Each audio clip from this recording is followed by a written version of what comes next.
Seguramente usted tiene en la cabeza algunas preguntas sobre todo este asunto. Por ejemplo, ¿por qué se crea el Fondo de Pensiones para el Bienestar? ¿Por qué?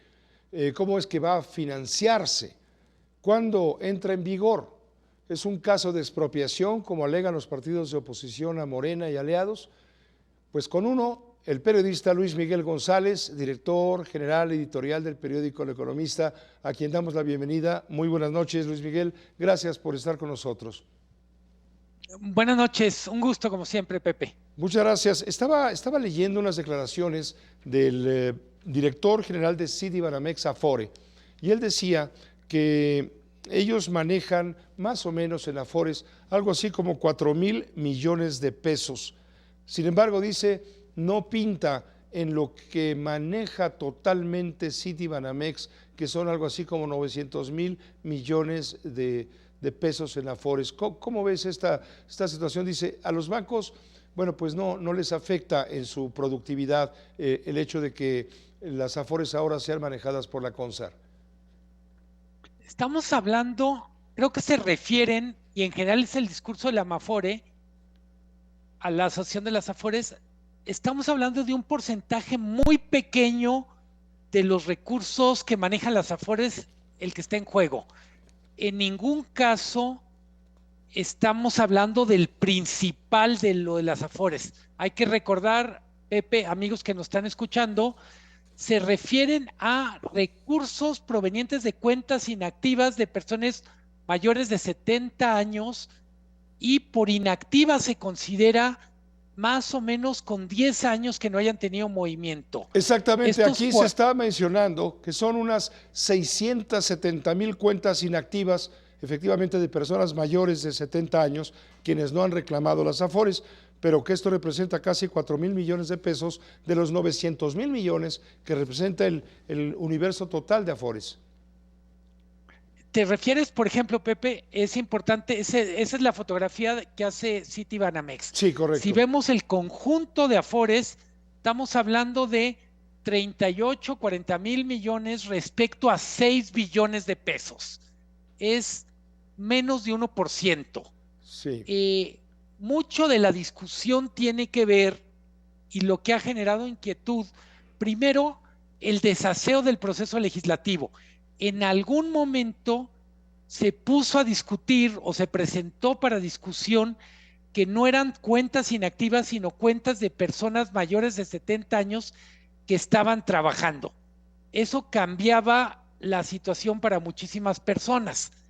El otro factor que genera mucha inquietud para la gente que nos está escuchando tiene que ver con, hay muchas personas que perdieron de vista lo que estaba pasando con el dinero que tenían en su Afore.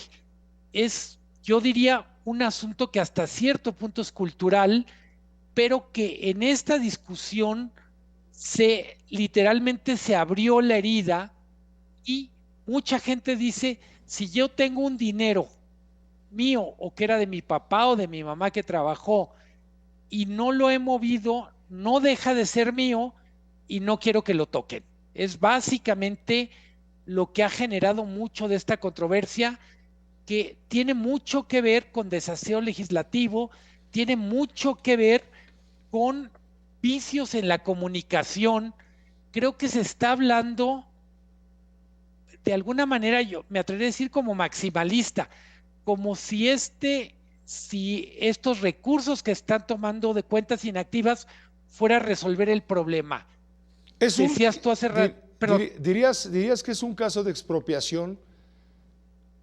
de las cuentas que están en cuestión, sí es una expropiación con que tiene reversa. La gente puede reclamar si su dinero se va a la cuenta principal o este fondo semilla, podrá reclamarlo. ¿Cuál es el problema? Hasta ahora lo que han discutido los diputados no establece un mecanismo fácil para que se haga el reclamo. Si de por sí es complicado reclamar los recursos, por ejemplo, en una Afore, pues ahora muy probablemente sea más complicado. ¿Por qué se hace todo esto a fin de cuentas y con ello concluimos? Eh, el dinero con el que el gobierno cuenta para echar a andar un la promesa de mejorar las pensiones no está en las arcas del gobierno. El gobierno no tiene en este momento los recursos y el presidente se siente obligado a terminar su sexenio cumpliendo lo que prometió a principios de año y luego presentó como reforma.